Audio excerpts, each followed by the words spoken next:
Welcome, everybody, to the R&R Catcast, a fan-based podcast focusing on Montana State athletics.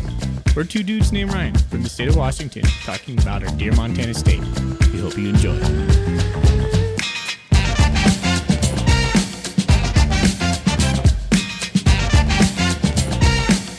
All right, welcome back, Bobcat fans. Thanks for joining us on another episode of the R&R Catcast. I'm one of your hosts, Ryan Foley.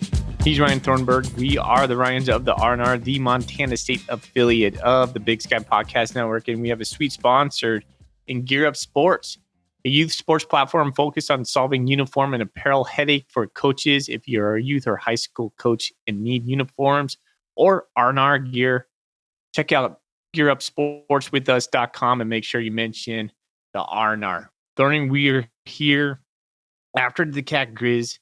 I know I'm a Mad Cat fan right now. That's where I'm at. We're going to talk about the playoff brackets. We're going to talk about Cat Griz, and I think we just got to vent. I know I'm going to. This is going to be therapy for me. I'm not sure where I am right now. We'll see once we start talking about it. I feel like I already kind of went through the angry stage during the game. I haven't felt very angry today. Mostly just felt sad and / refocusing my efforts on the playoffs and being like optimistic and just kind of putting this in the past. But we'll see. Maybe you'll drag me down back in the mud and I'll get angry too. Yeah. I'm going to drag you into the deep waters of depression with me. Yeah. And so I can have someone to drown with. There you go. Works for me.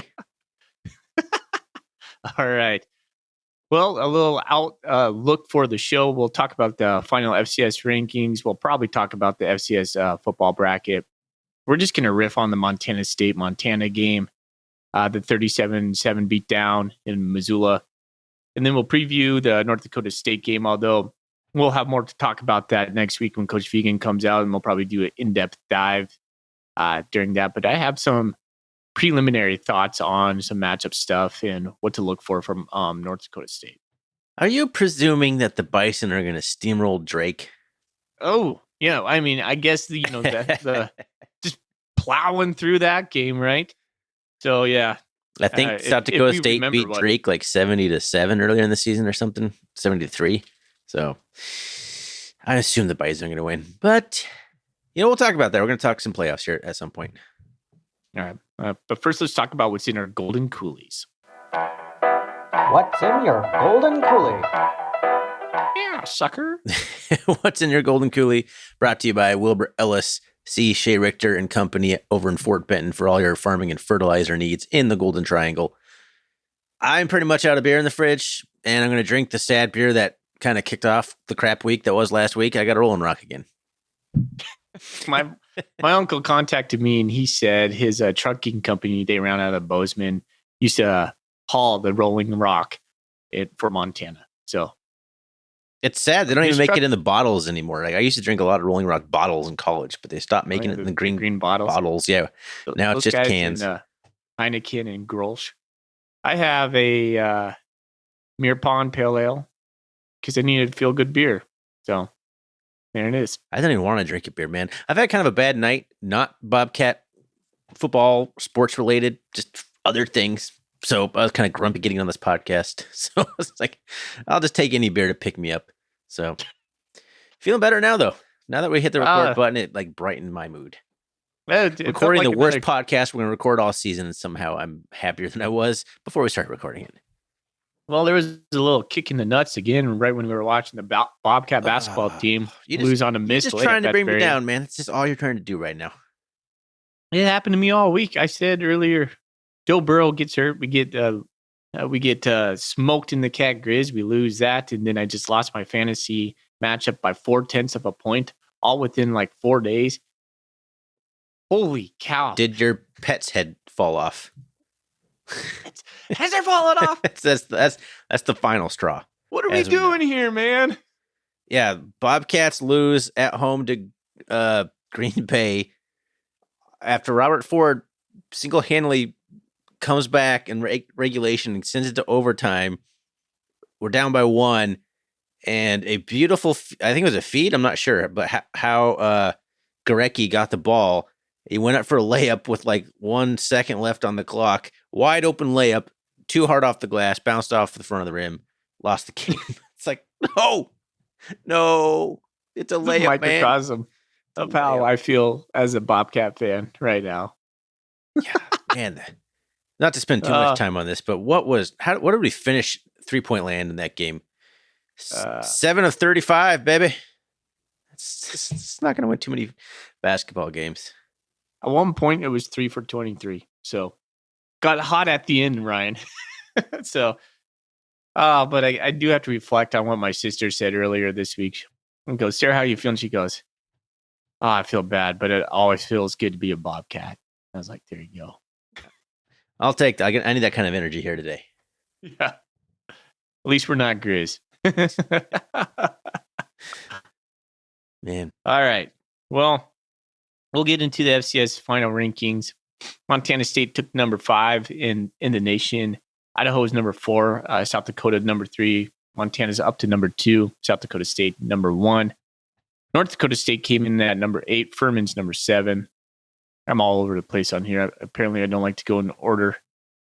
Anything else? Sac State went down from 8 to 15. They lost the Causeway Classic to UC Davis, and UC Davis makes a sneak into the top 25 at number 25. But does not make the playoffs. Nope. 2 years in a row, winning their final games, playing good football in the end, finishing 7-4, missing the playoffs. Poor Aggies. They won the Causeway Classic last year as well. Maybe they lost last year. Maybe that's what cost them. They started like 0-4 and then won like 6 games in a row and then lost the Causeway Classic. I think is what it was. All right. So either way, bummer for them. But some of those it's things, UC Davis, man. some of those kinds of things, like UC Davis winning, Furman losing. I mean, there's things that help the Bobcats get a seed. Because you and I, at least I had talked about on our instant reaction show, I thought the Bobcats played themselves out of a seed for sure. Yeah. So when we got the 6th seed, I was pretty surprised by that. And I think some other teams losing kind of helped the Cats a little bit. But I know. I was sitting in church and then my phone was blowing up, and we're like, "Oh my gosh, we got a 6 seed!" You and Zach were like, "Wow!" And then a couple minutes later, like, "Oh no, we're playing North Dakota State." Yep. I'm so deflated now. Yep. I feel like it's a little bit of a backhanded compliment from the committee giving us the 6th seed, but then giving us the Bison. But it's a home game. Yeah.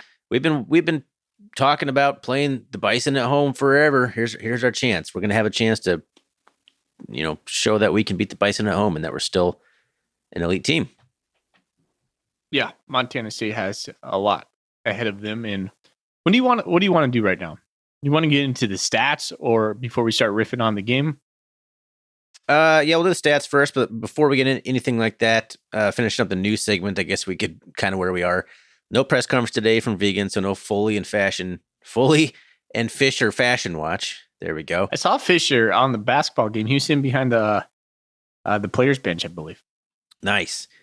Guy's a fan. He gets to show up with his signs. Love it. We just get to watch on crappy ESPN Plus feeds. It would be awkward if it wasn't him, though, but yeah, I do believe it was. And Connor Moore, the freshman left tackle. Is he tackle or guard? Yes. Tackle? He's tackle. He's a finalist for the freshman All-American. I believe it would be FCS Stats. I'm not sure which organization is doing that, but he is a finalist for the freshman of the year. So that's pretty exciting. There's some good news coming out of the season for the Cats. Do you like Gilman on the list as well? Yep, he's the other guy I noticed on Twitter today. I didn't see a lot. I didn't look at the list. I just happened to, see the socials pumping out Connor Moore and Eli Gilman. There it is. All right, good for him, Connor Moore. I mean, when he bumped Rush Reimer from left tackle, I knew something was up.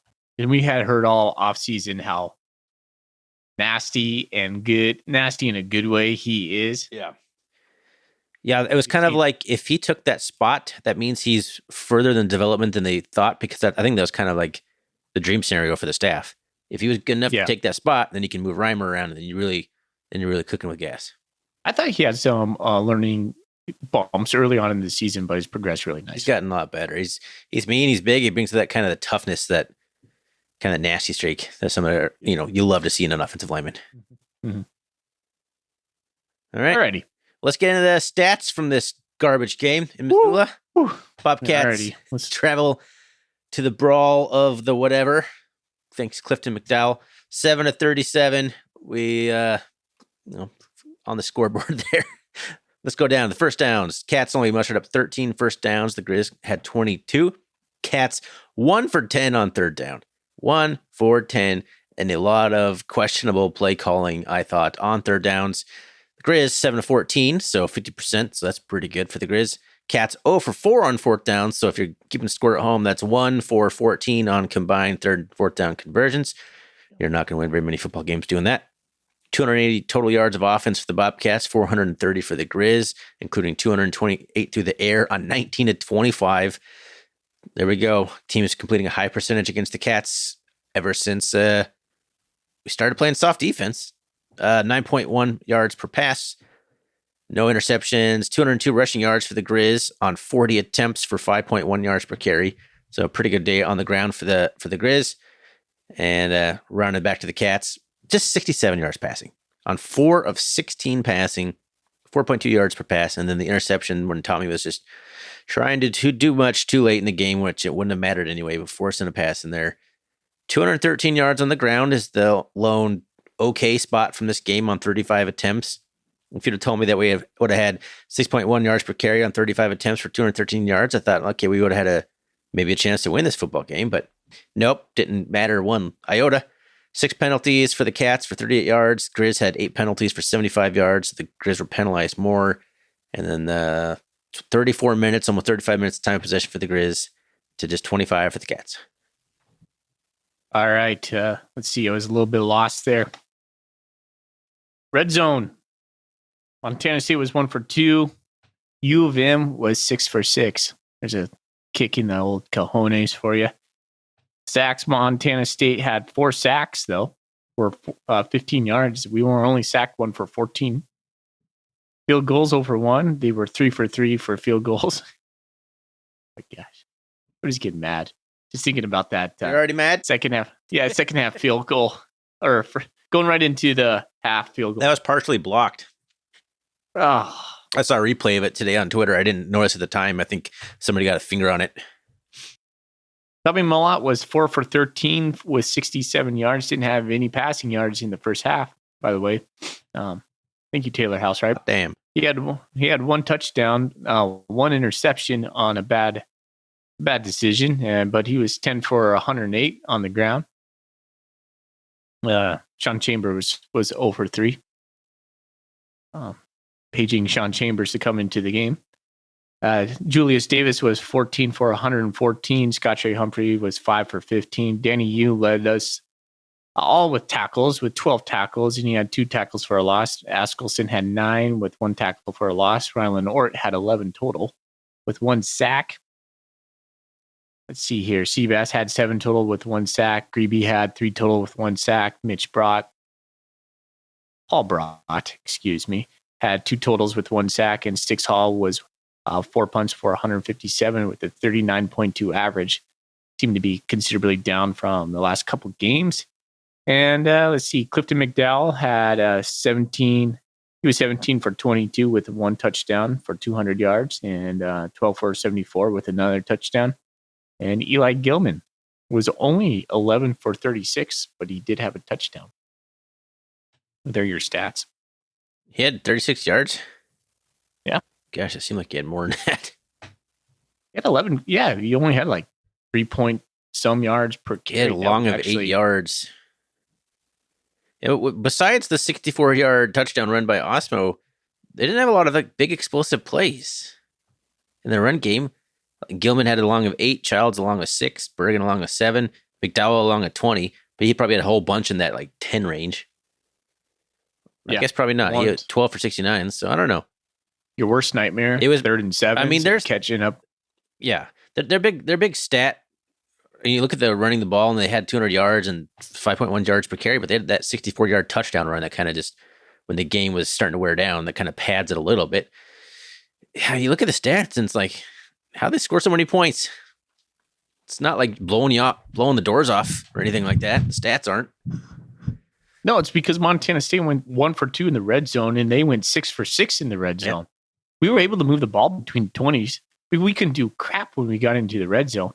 No, and I'm trying to find that right now. What has been our red zone offense? Which the Big Sky Conference, I think, has always screwed up their red zone offense. I don't know what metric it is. I think they just go by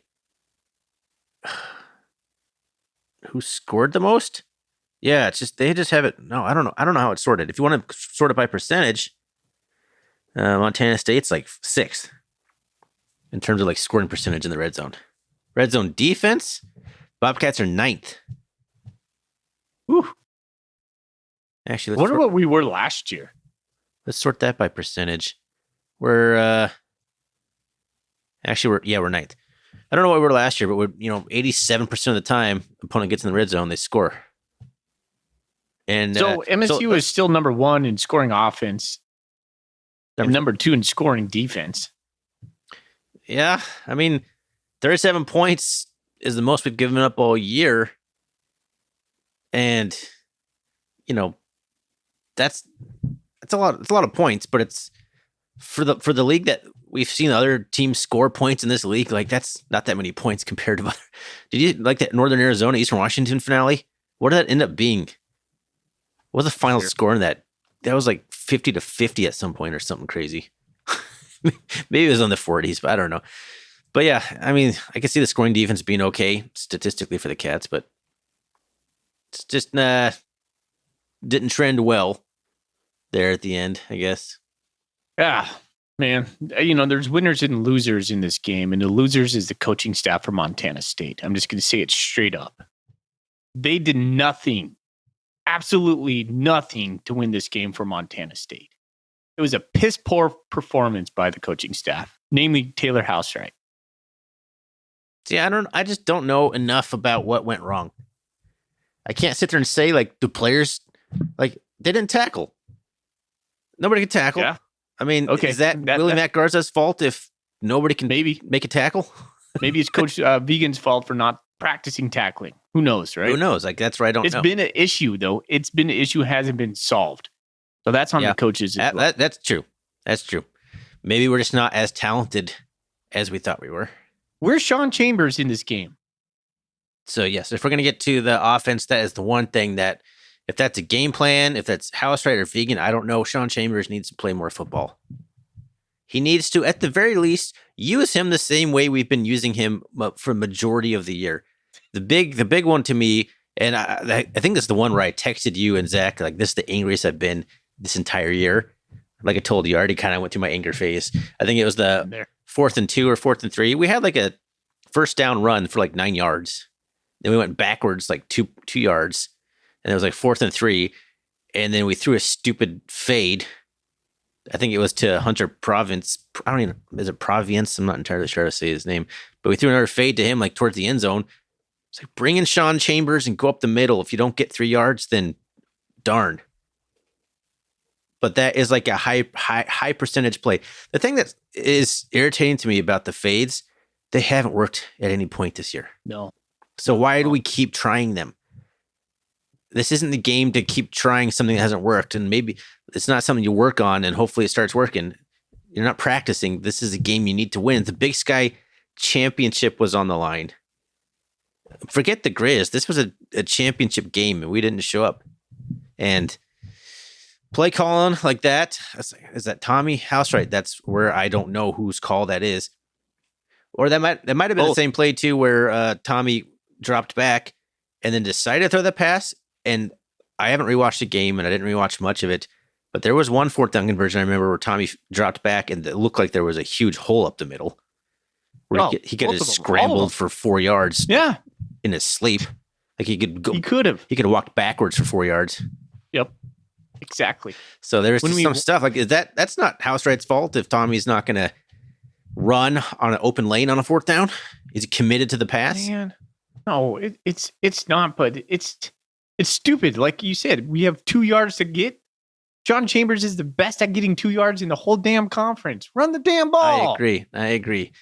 Yeah, you know why we're 4th and 3 instead of like 3rd and 1, or excuse me, 3rd and 3 instead of 3rd and 1 is because Alex Gubner's smoking our freaking center and just blowing up the plays in the backfield. He's an elite talent. But it's almost like he knew what was going on. Yeah, I don't know. He easily tossed aside Perkins a couple times.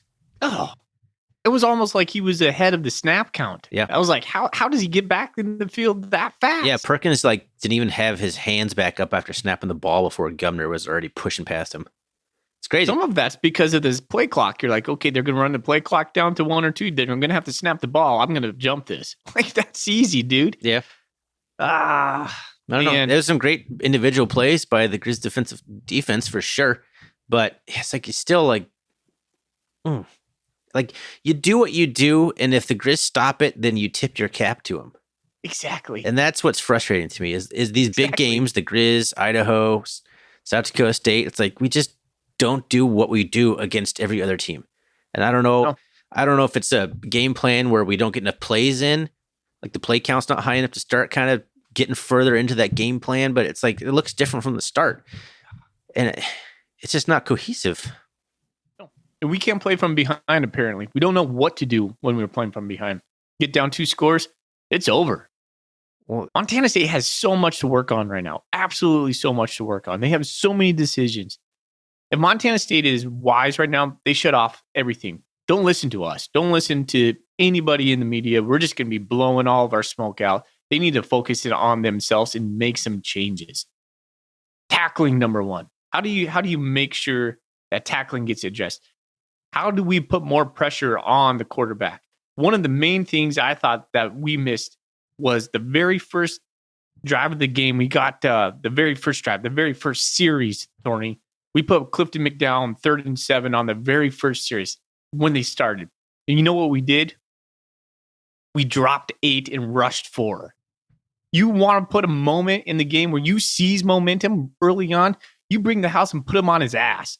We did not do anything like that. We rushed 4 and dropped 8, and he completed a 14-yard pass to Aaron Fonts for a first down and quieted any hopes that Montana State was going to just put him on his butt the rest of the game. That's when you send a message, man. That's when you send it. We didn't do any of that crap right away, and that just fires me up.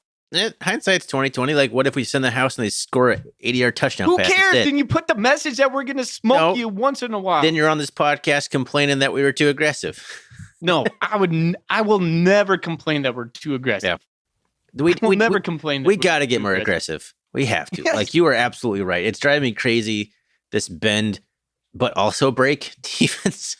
It's like if you bend but don't break and you bow up in the 20s and you have good red zone defense, that's one thing. I don't like that defense. I hate that kind of defense, but it's better than giving up long touchdown drives time and time again that you don't make them punt the ball or settle for field goals. It's like there's, like I said, the bend, but mostly break also. It's frustrating. It's the same argument you made with the offense right there. If they beat us when we were giving us the best, when we're giving them the best, then fine, you beat us. Tip your hat to the Grizzlies. But there's so many calls where you're like, man, what are we doing? Why aren't we sending something right here? Send the message. Take the momentum. Now's the time. Now's the place. Do it now. Coach Vegan said in his presser last week, we want to play on our toes, not on our heels. Well, guess what? I didn't see a lot of us playing on our toes. No, that was nothing but heels. And that was kind of both sides. Yeah. What frustrates me, and I don't know where the fault lies with this, but it didn't seem like very many guys were fired up to be there. Yeah, that's on Coach Vegan. And a few guys tried to get fired up, and a few guys showed some passion, and no one else responded to it. I remember Blake Stillwell getting all amped up after something. I'm like, there we go. But then no one I don't know. I'd have to rewatch it. Was anyone congratulating him or getting fired up too, or is it just him kind of roaring on his own off to the side? I don't know. It didn't seem like too many people were there with their hair on fire, ready to lay it on the line for Big Sky Championship game. Yeah. I don't know. And people love to blame. We have seen coaches for that kind of stuff, but I don't know how much of that falls on coaches. Yeah, some of it's you just gotta want it, and that's the want to part. We've seen Coach Vegan in the stuff that MSU puts out where he's saying twist the knife in him, or play for the brother next to you, sacrifice, go hard as heck, and he's just getting juiced, and you're like, yeah, I love that. Didn't see any of that. No, you hear about it a lot. How Vegan's definitely different in the locker room than he is in the media, and you see that in the little snippets from time to time. You don't get a glimpse into it much, but I think he's much more fiery than you think he is. But you don't know. I don't know what happened in this one. Yeah. Well, I just don't know. I didn't love either game plan, and then the execution of the game plans wasn't good either. So no. It's easy to say the game plan didn't work, but if Tommy's missing throws or he's throwing into tight coverage everywhere instead of if Tommy's making the wrong reads, or if offensive linemen are just missing their blocks and defenders aren't tackling anybody, game plans aren't very good if it can't be executed. Even if the game plan stinks, some of the players didn't give him much of a chance. No. Last week you said mixing the chilies was the best we've had all year. Well, I think Zach even mentioned that as well. We didn't do any of that. No mixing the chilies this camp. That's the most simple thing for me to understand as a guy who doesn't know a lot about football. Sean Chambers needs to touch the ball more. Period. I don't care how you do it. And it's just like, that's what's been working.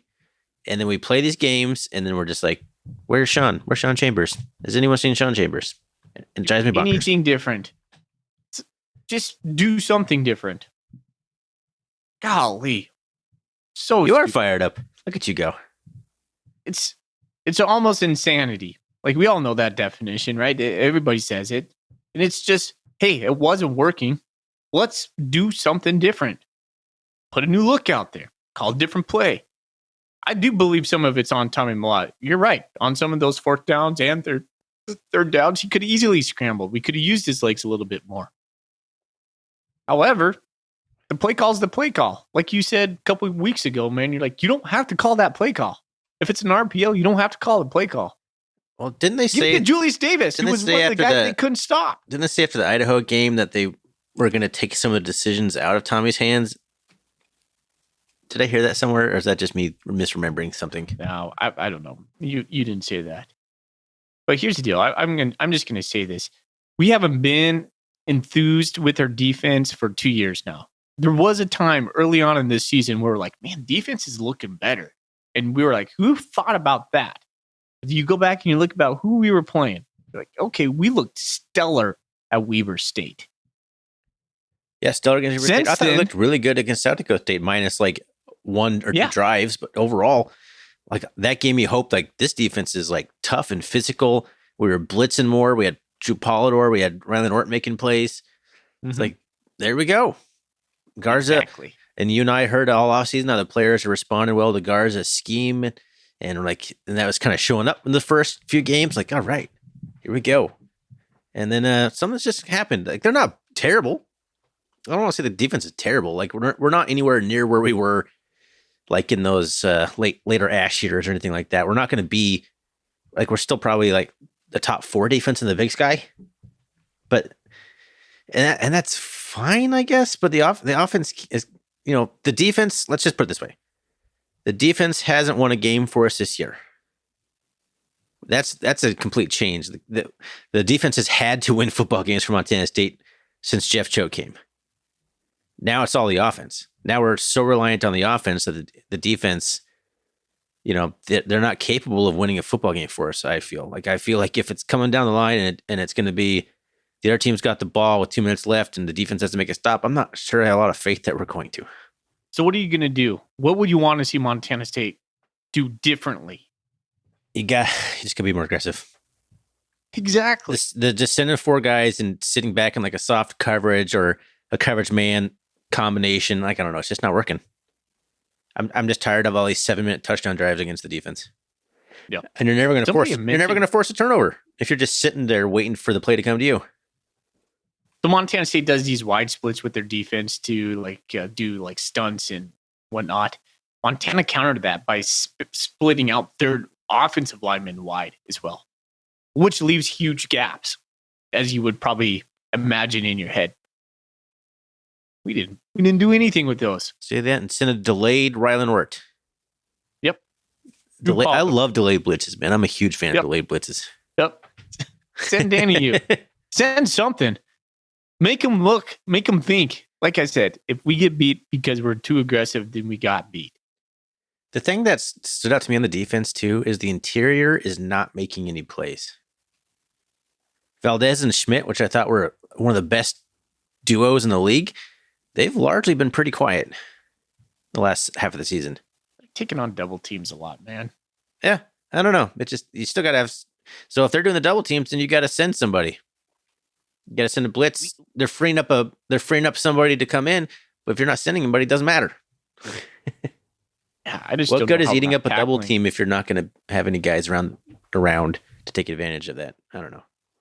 Grab their freaking leg and hold on. Just Clifton McDowell is just like pushing us off each other. How many missed tackles do we have on that first drive? I don't know. All right. So yes, either Coach Vegan needs to make some sort of adjustment with the defense and say, "Hey, Coach Garza, this is what we need." Here's the deal, though, Thorny. I'm not going to call for anybody's job, but if Montana State comes out and their only adjustment at North Dakota State, let's assume North Dakota State wins, is to play harder and be more gap sound, that ain't it, brother. Something's got to happen in the offseason that's going to change because that ain't it. Yeah, I don't know. I think some fire and some effort would go a long ways. It's not going to solve it, man. It's not going to solve We're talking more but scheme. I want to see him play harder and with more fire, more passion. Why not in the Griz game when the conference championship's on the line? That's Where the $1 was million that? question. That's the $1 million question. Nobody looked like they were. This is kind of a cliche, but one team wanted it, and one team didn't, and we didn't look like we wanted it. As a player, how's that not register? Even if your coach is, let's say the coach is the most vanilla coach, the Rob Ash of all Rob Ashes, you're playing in the freaking Griz with the conference championship on the line. You don't need an adult to tell you to get fired up for this thing. No. I don't understand it. Maybe the moment was just too big, man. It's a big stadium. It was rocking. Griz Too big? The moment too big, yeah. Pressure, man. You're a freaking Division I football player. You're like stars of the freaking town. Get up for it, man. Come on, man. Come on. No. Don't tell me to come on. You haven't played in a single sport in that kind of environment your entire life. No, and I never will. It's easy to But if sit you're not there gonna and get up say for that that, it's not what going else are you to gonna get up affect for? you. I didn't say that they weren't. Grizzlies could. I didn't say they didn't get up for it. I'm saying that they were intimidated. It's a lot of pressure, man. Why do you think? Why do you think Washington Grizzly? Why do you think people can't win in that stadium? Because the crowd. It's too loud. Yeah, and I don't think they get scared. I don't think they get scared. What are they gonna do? It's not like a Roman battlefield out there where they're gonna kill you. It's just football, so man. Your argument is Washington Grizzly Stadium is so good because it's loud. It's louder than other stadiums, Yeah. and they can't hear anything. There's the momentum factor. I don't think they get scared, is what I'm saying. Okay, I'm not saying they get scared. I'm saying that it can be intimidating. Intimidating, scared. So That not you don't believe in people shrinking from the moment? You don't think that's a thing that happens in sports? yeah, sometimes, but a whole unit. That's what's crazy about football, man. So once that happens, it's like a whole team. It's like a cancer that comes over the team. I've seen it, man. I've watched a lot of sports in my life. It happens it happens in basketball. One guy misses a shot, and then the whole team can't make a shot. You think that's just some sort of weird? I don't know. I can't think of any words right now. Psychological thing that happens to multiple people in the same space. So I want Coach Daly calling the calls for defense going forward. That's on me. I'll accept that. And then I would like for... What do you mean? You want him to call the defense for North Dakota State? Yeah. So Coach Daly called it in the... called them all in the playoffs last year. Coach Garza got his DUI. Yeah, I don't know if I agree with that. Mix it up, man. We got to do something different. That's not the answer. We got to do something different. You said it. Be more aggressive. Send more looks. Attack. Yeah. No, I agree with you 100%. I don't agree with demoting a coordinator. Yeah, well, for a playoff game, the biggest playoff game we've had. It's big in terms of if you don't win this game, there's a lot of questions and a lot of heat coming your way. Yeah, there is. It's an important game because if you win this game and then you lose the next game, that's not great. But I think people beating the Bison would kind of take some of the sting out of this loss. If we lose to the Griz and then get rolled up at home by the Bison and it ends our big winning streak at home, there's going to be a lot of pissed off Bobcat fans. Yeah, there's going to be a lot to account for. Maybe we'll get some changes, right? Oh, yeah. It could happen. That could happen. And I've been trying to keep that kind of discussion, the whole what are we going to do in the offseason discussion, because unlike some people on Bobcat Nation, I actually am enjoying that we still have some football left to play and still hopeful that we can win some playoff football games. What do you think the tact of Taylor Housewright about him just being like berating his players on the side of the line? Well, why are you asking me that question for? Well, because it's something people are talking about. What do you think about it? I don't know, man. It's football. Coaches yell at players. I'd have to see it to know if it's any worse than the other coaches yelling at players. Yeah. I just think it's kind of crap leadership, to be honest. I know. And I feel like you're just trying to pile on right now, and I'm not going to take the bait. That's what I feel. Okay. I don't know. Housewright's got to also figure something out on offense, because changing the game plan, going away from what works, not playing Chambers. Maybe he's too attached to Malott. Who knows, man? But something's. It's hard to. It's like we're 8-3, and we had two really close losses to two really good teams, and then we lose to the Griz, and all of a sudden, like, the whole house is crumbling. So it's hard to, like, for me to go too far off the deep end off of this loss. Yeah, but the thing is, I get that, and I totally get that, and I don't think I would be as fired up as I am as if it wasn't that it just felt a lot like the Idaho game where we felt outmatched, like we got punched early. I mentioned this last week. What are we going to do when we get punched early? Well, we did. We did not respond. No, that first Griz drive was like pretty ominous, pretty bad omen. Yeah, we needed to punch. Yeah, it looked. We missed two things in that drive that would have made a huge difference. Like I said, number one, if we would have blitzed on that 3rd and 7, that very first 3rd and 7, and we just put McDowell on his butt, that sends a message that takes the momentum right there and there. Hey, you're playing the Bobcats. You better bring it, because we're bringing it. We didn't. And they got a 14-yard first down. Just killer.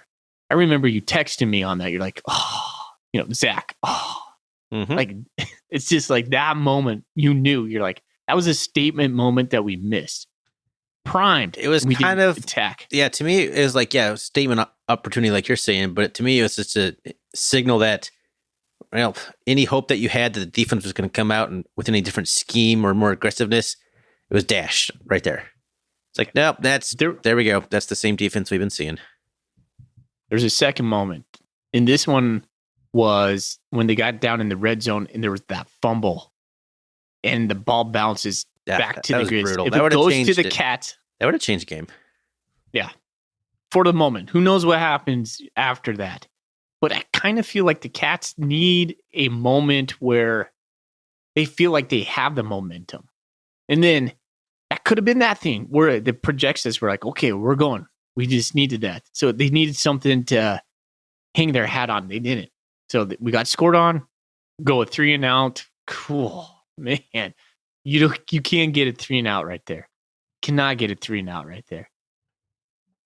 And then another kind of huge swing of momentum was we came out of the half. We actually score. We're like, all right, let's go. And then Brendan Hall kicks it to the 1-yard line. Out of all the times he doesn't put it through the back in the end zone. Kick it out of bounds, man. I don't care. Oh, man. Yeah, exactly. Bergen takes it 50 yards, and then 3 plays later, it scores on like a 20-yard touchdown. You're like, oh, my gosh. They just answered our answer with exactly what they wanted to do. With the nice aggressive play calling. Exactly. They knew they needed to squash the momentum that we had, and they went aggressive for it. They got a lot of kudos to Houck and staff after this tough start they had in the year where their offense was looking just awful. Like if the Cats play the Griz in September anywhere, the Cats win that game. They got things going. They figured things out. They got their personnel. They put their guys in a position to do what their guys can do well. Like McDowell he's not a guy who's going to throw for 400 yards a game. He's not going to beat you with his arm, but he's going to move the chains. He's going to make plays. And they realized that, and they've adjusted. They've all tweaked their game plans, and they've gotten better and better. And I feel like we're still trying to figure out what kind of team do we want to be when we play a top 5 team. I know what team we want to play when we play a team that we have way more talent than. How do we want to match up against a top team? I feel like we are going to the same things that aren't working. I feel like our identity changes, and I don't like that. Yeah, it's just a sad day. It was a sad day in general. Like the game was over relatively quick. There was moments where you thought maybe if we do this, if we do that, but did you think we were going to do any of the things? What's with the proclivity of these games just being blowouts in the last couple of years? I don't know. I think they're just so emotional, and I think the stadiums and the home crowds play part of it. The players get there, the opposing team gets there, and the home team makes a punches you right in the mouth, and it's just like it's a steamroll. It's just a boulder rolling downhill at that point. Now, the worst thing is we just succumb to the number 2 seed to the Montana Grizzlies, and they have a freaking cakewalk to the semifinals. Yeah. You can't be mad at them. You'd be mad at us for losing that opportunity. I can be mad at them, Thorny. Don't tell me what I can feel or not feel. Quit giving the Grizzlies so much freaking applause on this freaking on this podcast, man. I think it's stupid to say like, oh, the Grizz were rewarded with the cake. Well, they should be. They beat our ass. They should be rewarded with the easiest path to Frisco. That's what the 2 seed's supposed to be. That's what the 2 seed is supposed to be, Foley. Okay, maybe. But before we even start recording, you're like, who have they played? They've had a soft schedule. Yeah, I said that they've had some softer games in general. They haven't played an elite defense. I'm curious to see what they're going to have. See, here you are just trying to drag me back. You're trying to get me to say stuff, man. You're too nice sometimes, man. I'm trying to get a little juice out of you once in a while.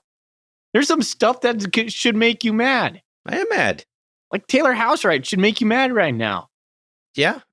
Yeah, and what I say off the podcast and what I say on the podcast are different things. All right, man. I don't want this to be the outlet where I just turn into the game day threat on Bobcat Nation.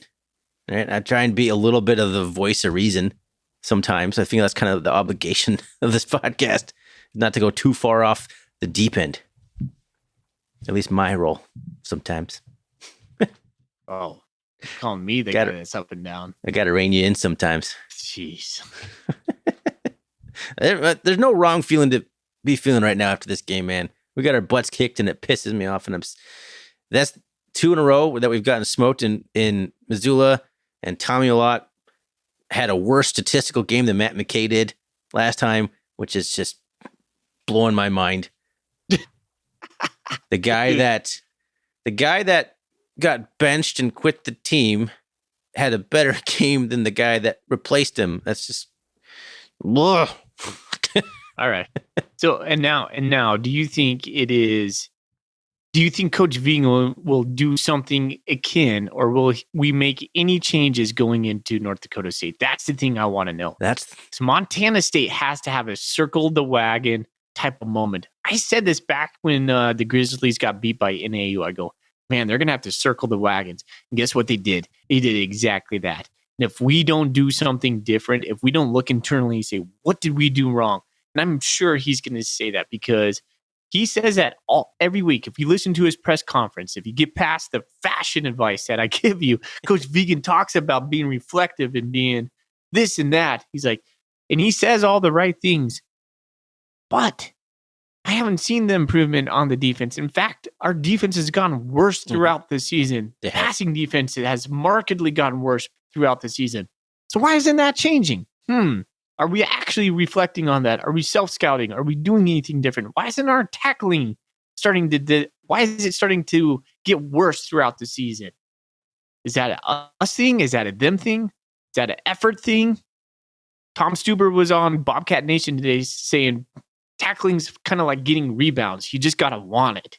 Yeah. Is that, and I was like, yeah, that kind of makes sense. So why is that not in our players? Yeah. So offense, are we having some issues with personnel?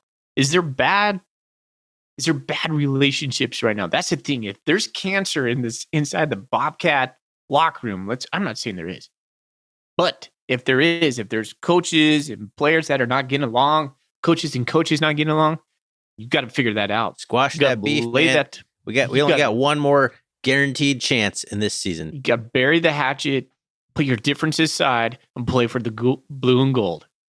Yeah, I agree 100% with that, man. We got to have guys who just don't want to go out like that. We have a smaller senior class, but you got to have those seniors rallying the troops like, hey, we're not going down like this, man. This isn't our last game. Okay. No. We're not going to go out without a fight. They got to be instilling that. We got to have Vegan chewing some people out, chewing some coaches out, chewing some players out. Like he's got to light a fire somehow. I think the team a lot needs of this fire. is on him. Yeah, I mean, it could be. It could be. I'm not willing to agree or disagree with that statement right now, which is about as much of an indictment as I can give right now. Like I can't argue that. I was at work today. We always tend to say, in vegan we trust. But today I was like, I don't know, man. There's some of this that's on his shoulders. You are the leader of this program. Leadership reflects, or the players reflect leadership. I'm just still heated about this, obviously. So yeah, I'm going to step back. I think Montana State's at a pivotal moment right now. And like I said earlier, I think this could be one of the best things for us. I hope you're right, man. Take this kick in the balls and make it rocket fuel for us. Just go forward, hair on fire. We have a big opportunity to wash it out of our mouth. We have the players. That's the thing. The talent is there. We have amazing talent. Use it in productive ways. I like what you're saying, man. There's some positivity in the end, a little bit. How do you feel? You feel any better? You're still just as angry? Where are you?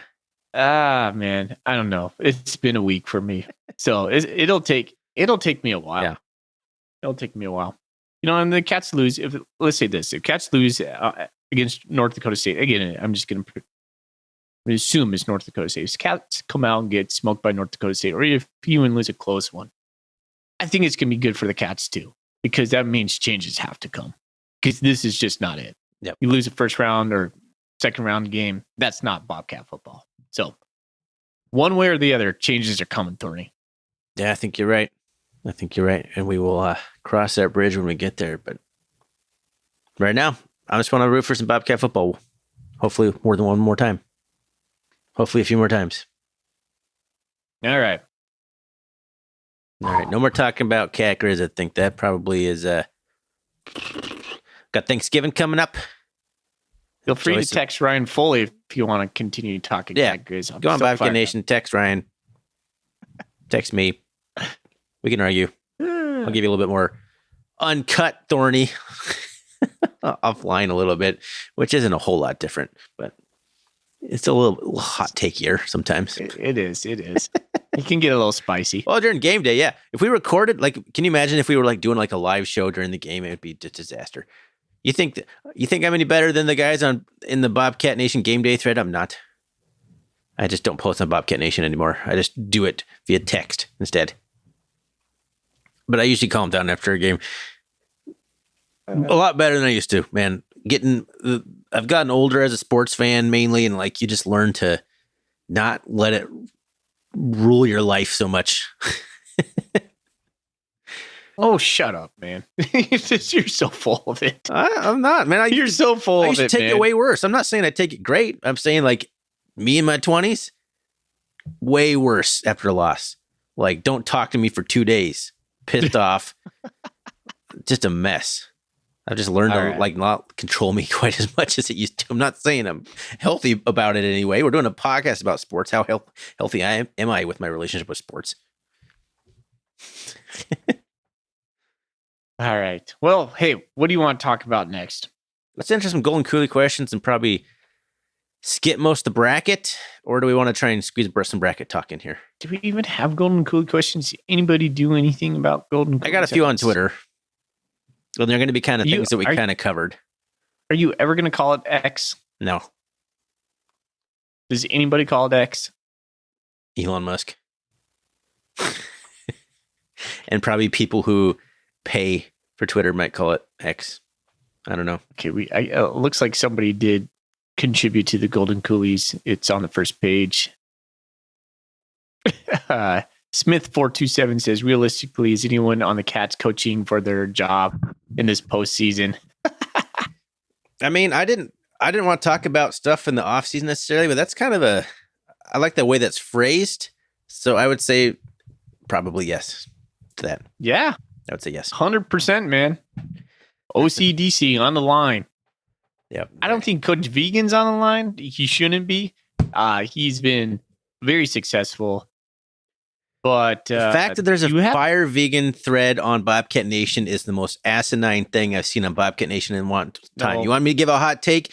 Calling for like Coach Vegan to be fired? That's ridiculous. And you should revoke your Bobcat fandom right there.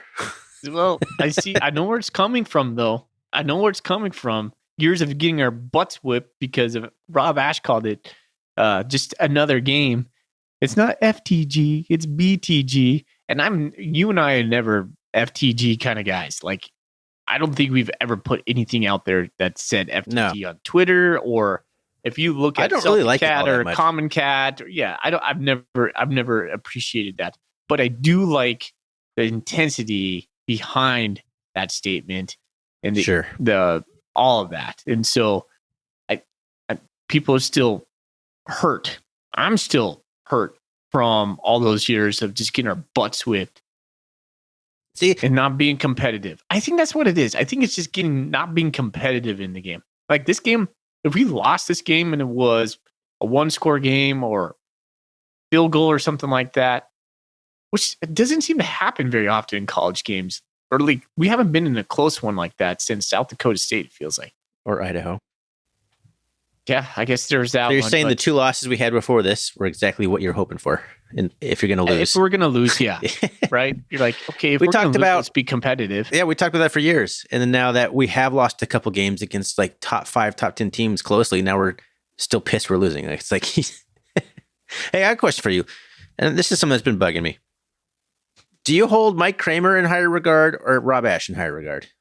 Mike Kramer, because one is so much more successful on a national scale, and it's not even close. But everyone's going to hold Kramer in high regard because of Cat Griz. So, I never liked Rob Ash. Like never. I was never a huge fan. He won 3 straight Big Sky titles and like won 2 playoff games, which is more than Kramer ever sniffed. Yeah, I was never a huge fan of Rob Ash. Fair enough. I'm just saying, like, it's clear that however much you want to deny it, people value Cat Griz victories more than playoff victories. It drives me bonkers. I always want my football coaches to have fire. I love Jeff Choate for that. There's something about just being the mean guy on the block I enjoy as a football. I mean, it's football, man. That's kind of what you want from football. Football's a violent sport led by like violent, crazy people. Yeah. There's a reason why I loved WWE as a kid, WWF and all that stuff. You know, and there's something in that I think innate in most guys. And so when you play a violent sport and you get led by someone characterized kind of like a Rob Ash, and we all know what I mean by that, it just doesn't match in my brain. And so I get it. He was really successful, but you like me will remember the losses more than all those victories. You like me remember getting your butts kicked on ESPN December 7th against Sam Houston State at night when we had Denarius McGee and everything was aligned right. And we weren't even competitive in that damn game. We actually got ESPN at Bobcat Stadium. Which was a way bigger deal back then. Yeah, exactly. Lights trucked in, everything set. No, we don't rise to that occasion. You're just like, yeah, that to me that's the picture I feel of Rob Ash. Yeah. I mean, that's not totally wrong. But December 7th, I remember the freaking day, Thorny. The thing that's like, to me, if Brent Vegan followed Rob Ash, we'd be throwing a party even after this. It's because we followed a guy who did nothing but beat the Griz. So we got a little bit of a taste of that, and then Brent Vegan comes in, and now he's 1-2. Even though he took us to the national championship game, he took us to the semifinals in his first 2 shots, and he's got us at the 6th seed in year 3. There's a thread where people are talking about firing him. Yeah. That's ridiculous. And I'll be fair. 99% of the people in that thread are also saying it's ridiculous, but the fact that thread's going on as long as it is, I mean, there's a few people out there that are like entertaining the idea. I find it It's the crazies, man. Ridiculous. It's a modern news cycle. It's Twitter. Yeah. All right. A few questions on Twitter. Speaking of which, we started talking about like 5 minutes ago when you asked me about X. Stephen Aloysius asks us, screens are a blitz beater. How many screen plays have the Cats run all year? And how do they not have several against a heavy blitzing team? I don't know. It's like, we're not a screen team. Some teams just don't run screens. And I don't have a good answer for why. I don't know enough about football. But I don't feel like screens work really well against the Grizzlies. They're just so aggressive in their tackling. So I'm not sure if against the Griz, I prefer to run into the teeth of the blitz. Yeah, personally, that's kind of what we had most success with, actually. And it worked out all right. I think if you were to drop back for a screen pass, number one, I'm not confident we're going to catch it at this point. Number two, you probably just get the wide receiver blown up anyway. Yeah, anything slow developing against the Grizzlies does not work. No. And they're ready for it too. I think now, we haven't faced, I don't feel like we faced a lot of just real blitz heavy teams besides the Griz. I don't know. It's just, we are so efficient and just pushing teams around, even if they're blitzing or picking up blitzes, that we just haven't had to run screens. We beat the blitzes in other ways. The other way to beat a blitz is to QB draw up the middle. And we're pretty good Do we have a 5-yard pass in our repertoire, in our route trees? I'm just wondering. So yeah, I'd be interested in that. Tight ends, which we stopped using. Man, part of the problem is Derek Snell and Trayton Pickering being hurt. Tight ends are so important in the Montana State offense. Not just blocking, but catching. This year, anyway. And instead, we're throwing passes to our fifth string tight end. How many blitzes did the Cats run on Saturday? He says he saw one in quarter one that resulted in a sack. Do you remember them blitzing anymore? No, we had a big rant about this already. Sure, yeah. I haven't rewatched the game. I don't plan on rewatching the game. There was not a lot of blitzing. But we just talked about we need to do that more. Roger Fisher asks us, Foley is the offensive coordinator. Thorny's a defensive coordinator. What's the first change you make? You got the easy one. I guess they're both kind of easy, at least in our viewpoints. I implore. I give more touches to Julius Davis. I'm going to ride him as far as I can go. He's one guy that's been as the most consistent baller on offense. I start Chambers and just ride Chambers as much as I can too. If I come out of North Dakota State, Tommy's on the bench. I'm going with Chambers till Chambers doesn't produce. Give Tommy some reins. He's only playing when. I mean, I still like Tommy a lot. I mean, people. Imagine there's a lot of listeners like Foley doesn't like Tommy. I actually do like Tommy, but we got to mix the chilies. And just to be honest with you, every time Chambers plays most of the game, we win. So I'm playing Chambers. I'm doing more intermediate passes. I'm going to attack the middle of the field and do more Julius Davis. I'm not sure Chambers has lost any game that he's started. Yeah, pretty damn good, turns out. Yeah, I mean, he hasn't played against real big-time opponents, but he's won every game. Defensive coordinator, personnel-wise, nothing I changed there. I mean, I think everything's where it should be. Everybody's where they should be. I'm just being more aggressive, sending more blitzes. If I get burned, you get burned. But I'm tired of watching teams eat up 6-minute touchdown drives, 7-minute touchdown drives. So I'm blitzing. And I'm doing like more exotic blitzing, and I'm sending delayed blitzing because I already said that I like delayed blitzing. So Thorny, you and I are not like educated defensive minds. No, we don't see coverages, and I can pick a coverage out once in a while. But when my eye sees the defense and I'm like, we look the same most of the time, that's probably not a good thing. Maybe I'm running a 4-3, man. Maybe I'm switching to a 4-3. Yeah. 3 They always linebackers. We got say- relatively quick linebackers, at least a couple of them. I don't know. Maybe I'm doing that instead. Should try and stop the death by 1,000 paper cuts. change the picture. You say that on offense, we could do it on defense as well. DeMikes asks us, is this the perfect storm where we get an extra home game just to watch the streak die at the hands of North Dakota State? Don't be talking like that. Don't be talking like that. But unfortunately, the thoughts crossed all of our minds.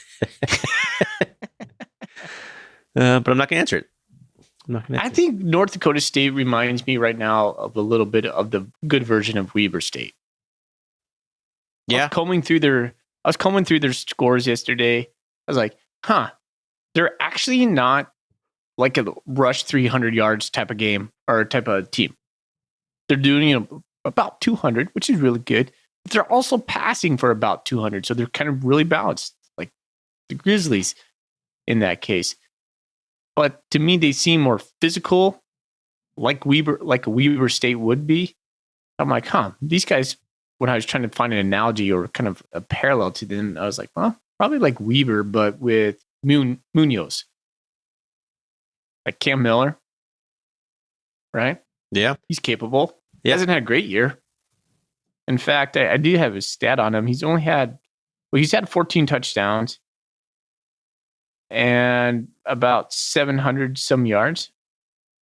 So, no, I can't read my own handwriting. shocking. I don't know. We'll talk a lot more about them, but yeah, that would be the worst possible way to end the season. Have the home streak broken by a team like the Bison after getting blown out in Cactus. Either way, changes are coming. Worst offense or worst off season, ever. Real bad taste. The worst thing would be like everybody gets retained and we just do the same thing all over next year. Like, no, we're just gonna play harder again. We just got off our game. We'll try more. No. So Okay. in a way, like this is kind of funny though, Thorny. I was thinking about this today. Like, what was the criticism with the Grizzlies the last couple of years? Didn't have any good quarterback play. No, it wasn't just that. It was that they didn't make any adjustments. Like their offense wouldn't make an adjustment. Their defense was it was what it was. Very blitz heavy, but on the back end, they didn't do anything different. So teams were able to diagnose it and then attack it. And that's what Montana State did to the Grizzlies last year. Montana State feels a little bit like we're not making adjustments right now. No, I could see that. Come out at halftime and maybe there's some adjustments, like a first nice scripted drive coming out at halftime or something. Seems like Idaho and Montana, we both came out and scored touchdown easily on the first drives of each of those halves. But then it didn't get a lot better, at least in the Cactus game. So yeah, adjustments, in-game adjustments seem to be kind of a problem for the staff. All right. Simple thing like not getting so that last we didn't talk about the field goal right before half. The folly that was. For the Griz, you mean? Yeah. Yeah, gosh. There's so many mental errors in this game, man. And that's like, is that on the coaching? Like that's stupid stuff that players are jumping off sides. They're running into the kicker. It's like, what are we doing out there? Twice. Yeah. But those are hallmarks of you. If you know the phrase, like they're a well-coached team. We didn't look like a well-coached team. If you want to just go back to that basic analogy, we didn't look like a well-coached team. And maybe it's as simple as that. Maybe we're overanalyzing it. You can tell without knowing a lot of X's and O's when you just watch a football game if a team is like, quote, well-coached. I'm not sure I've been seeing that. Good point. The other questions we have on Twitter we have several others, but they're all exactly about why didn't Chambers play? So we already kind of covered that, I think. I don't have an answer on why he doesn't play, other than it's a recurring theme in these big time games. And I'd love to know why. Because then Vigan will come out and say, like, Yeah, I'm not sure why we didn't use them, or the game plan was to use them more. Like, well, why didn't we use them more then, man? That's like, ugh. What? Okay, you learned your lesson at Idaho. Let's not do it again then, right? Right? I was really hoping for a press conference today. Yeah. It's like, oh man, I was not gonna happen. disappointed that there wasn't one. But like This you is said, the- though, they need to just block it all out. Yeah. Hopefully, I can talk to somebody who's at the QVC tonight. I'd like some answers, man. He is doing QBC. That's interesting that he's actually doing that. I don't know why. I guess you would after a game, but it's like a bye week kind of. So I guess I don't know how it normally goes. We're not quarterback club members, obviously, which I want to be, but I feel like it would just make this podcast kind of harder about like what to say, what not to say, information that you would have. Like it gives us authenticity as just average Joe fans. I feel for quarterback club members, we're not. I mean, well, people ask us questions all the time about like what's the vibe in like the locker room, or people ask us questions like, dude, we're just two guys with like maybe like between the two of us, like 2.5 okay sources that aren't even that well connected anyway. I don't know. I feel like we don't have a lot of sources. We don't have anybody on the inside. We're not there. We're not in Montana. We're not just two fans, man. And I think that works. I don't want to get too connected or too close. Hey, I'll take a quarterback club membership. Yeah. Anybody want to fund that for me? Yeah, I would love it. Put Foley in Don't- there. I'll ask the tough questions. No, I mean, I've done a couple of they invite people for like trials or whatever. So I've been to a couple remotely, and it's like, it's pretty sweet. It is really. Shout out to the quarterback club. If you got the means, please contact those guys and get involved. Yeah, I would still consider it. I do every year. And we've talked about maybe sharing a membership if that was ever possible. Yeah. Could the R&R just get one membership? Don't put that out there. It's probably not kosher. Sharing a Netflix password. I feel like we've crossed a little boundaries on this episode anyway. So I don't know, man. I was pretty heated, and I think I needed that because today I was like, who do I talk to about this? It's like, oh, I'm going to talk to Thorny about this tonight, and so. And then I wasn't as Yeah. mad at you, or as mad as you. So sorry. I kind of already came to that phase, man. That's the silver lining of getting your butt kicked. You kind of accept it before the game's over. See, I wanted you to come into the dark waters with me tonight to just, throw the crap around and wallow in it and play the victim role with me for a little bit. I entertained you. No, you just made me more mad because you're sitting back there going, well, I don't know. I see what you're saying. And I was like, no, agree with me. Say you're right. Pile it on. Sorry. Now's the time, Thorny. I'll try to remember that Get next fired. time that you're on a rant. I'll just like, hell yeah, brother. Just let you Yeah, let you you're go. just stroking your beard back there going, yeah, I don't know. Maybe not. The Grizzlies are so good. Look at those guys. They're so good over there.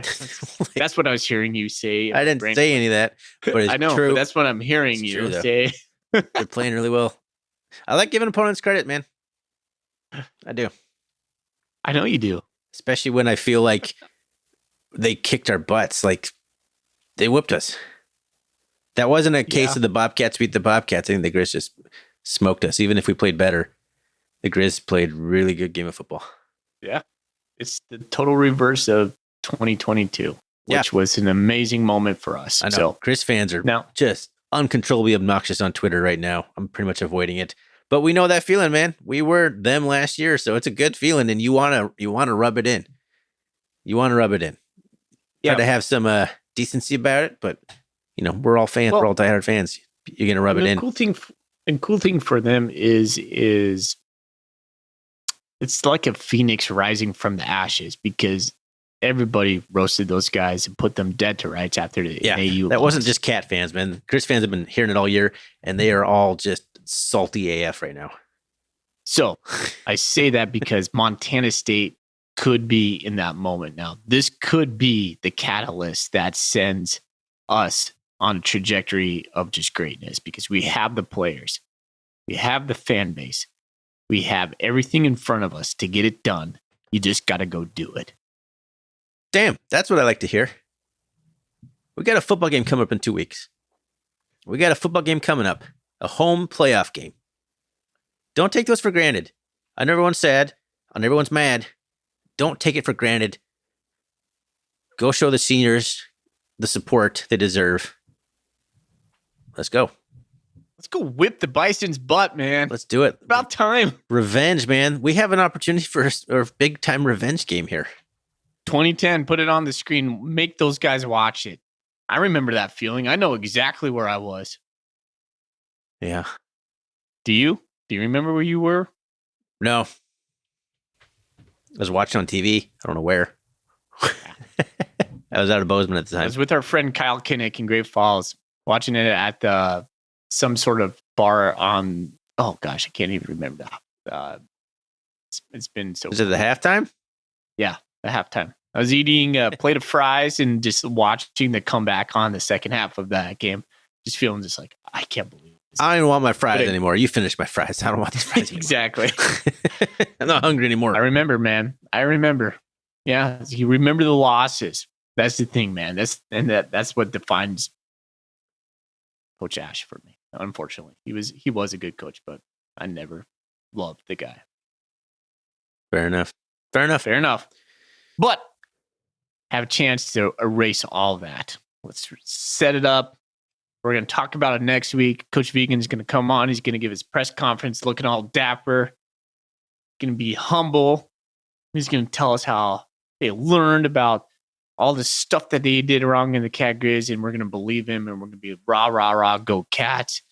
And then we'll hope and wait with our fingers crossed that when it comes time on Saturday afternoon, it's go time. Only thing I wish it was a night game, man, because Bobcat Stadium at night can't lose. That's true. That would be an epic atmosphere at night. Yeah. And it's still warm-ish. The Grizzlies get the night game that night against whoever stupid team they get to play. But yeah. Yeah, they get the winner of, I think it's Delaware and Lafayette. So, all right. Your eyes full art. Can't lose. Let's do it, man. Let's go. Right. Let's run the table, man. Go back to Frisco. Let's do it. I want it so bad. that's what happened last time we lost to the Griz in Missoula. Let's go, baby. Wait, nobody Come on. thought that was going to turn out the way it did. See, look where I'm at now, man. We got to end this episode because I'm all happy right now. Let's do go, it. baby. All right. Well, thanks everyone for this crazy ride of an episode. That was an emotional roller coaster. Thanks everyone for listening all year. We appreciate that. Thanks to Get Up Sports and Wilbur Ellis for being our awesome sponsors. We appreciate them. You can find us on Twitter. You can find us on X, RRCatcast. You can find us on Bobcat Nation. He is Common Cat. I am Celtic Cat. You can find us on the web, rrcatcast.com. You can always shoot us an email if that's your thing, rrcatcast@gmail.com. And Foley, let's get out of here. Let's go Cats. Go Cats. Go Cats.